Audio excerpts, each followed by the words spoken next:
Assalamualaikum warahmatullahi wabarakatuh. Perkenalkan, nama saya Selviana Nurisma Eka Putri dari kelas 11 MIPA 1. Pada kesempatan kali ini, saya akan mempresentasikan tentang bab muamalah. Prinsip ekonomi Islam. Prinsip yang diterapkan dalam kegiatan ekonomi Islam adalah asas atau dasar yang dipergunakan untuk mengatur atau menjalankan sistem perekonomian di dalam Islam. Jadi, ekonomi Islam itu adalah upaya atau usaha untuk mengatur dan menjalankan roda perekonomian yang berdasarkan pada nilai-nilai syariat Islam.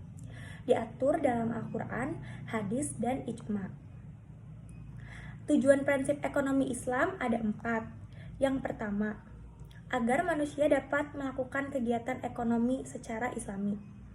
Yang kedua, agar manusia dapat mencapai kesejahteraan di dunia dan di akhirat. Yang ketiga, agar manusia dapat saling memberikan manfaat kepada manusia lain. Yang keempat, agar manusia dapat melakukan kegiatan ekonomi dan menyelamatkan keyakinan agama, menyelamatkan jiwa, menyelamatkan akal, menyelamatkan keturunan, dan menyelamatkan harta. Jual beli dalam Islam disebut dengan al-bai menurut fikih. Menurut bahasa, jual beli berarti menukarkan suatu dengan sesuatu. Syarat-syarat jual beli: pertama, balik; kedua, berakal; yang ketiga, atas kehendak sendiri; keempat, bukan orang yang terhajru. Sebagaimana disebutkan dalam surat Al-Baqarah ayat 275, yang artinya orang-orang yang memakan riba tidak dapat berdiri, melainkan seperti berdirinya orang yang kerasukan setan karena gila. Yang demikian itu karena mereka berkata bahwa jual beli sama dengan riba. Padahal Allah telah menghalalkan jual beli dan mengharamkan riba.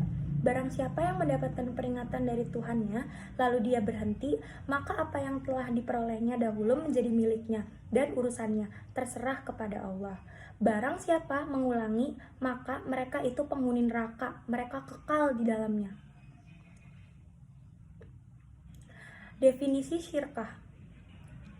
Secara bahasa, syirkah berarti al-ihtilah, percampuran atau persekutuan dua hal atau lebih, sehingga antara masing-masing sulit dibedakan, seperti persekutuan hak milik dan syirkah usaha. Sedangkan dalam istilah fikih, syirkah berarti persekutuan atau perkongsian antara dua orang atau lebih untuk melakukan usaha bersama dengan tujuan memperoleh keuntungan.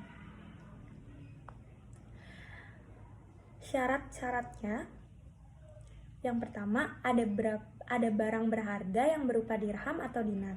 Yang kedua, modal dari kedua pihak yang terlibat syirkah harus sama jenis dan macamnya. Yang ketiga, menghubungkan kedua harta yang dijadikan modal.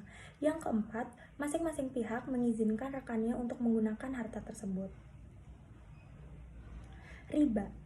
Riba berarti ziyadah, kelebihan atau tambahan. Secara bahasa bermakna tambahan, tumbuh dan menjadi tinggi. Riba menurut istilah ahli fikih adalah penambahan pada salah satu dari dua ganti sejenis tanpa ada ganti tambahan lainnya. Macam-macam riba. Yang pertama, riba fadal. Yang kedua, riba nasi'ah atau riba jaliyah. Yang ketiga, riba qardi. Dan yang keempat, ribayat. Bank secara Islami. Perbankan syariah adalah segala sesuatu yang menyangkut tentang bank syariah dan unit usaha syariah, mencakup kelembagaan, kegiatan usaha, serta cara dan proses dalam melaksanakan kegiatan usahanya. Salah satu perbedaan pokok bank syariah dan bank konvensional adalah adanya akad atau kesepakatan, pertambahan nominal sejumlah uang di awal perjanjian yang ditetapkan oleh MUI. Untuk menghindari unsur riba tersebut, maka perbankan syariah menerapkan sistem bagi hasil atau nisbah. Terima kasih, sekian materi bab muamalah, pelajaran PAI untuk ditunjukkan kepada Bapak. Terima kasih. Assalamualaikum warahmatullahi wabarakatuh.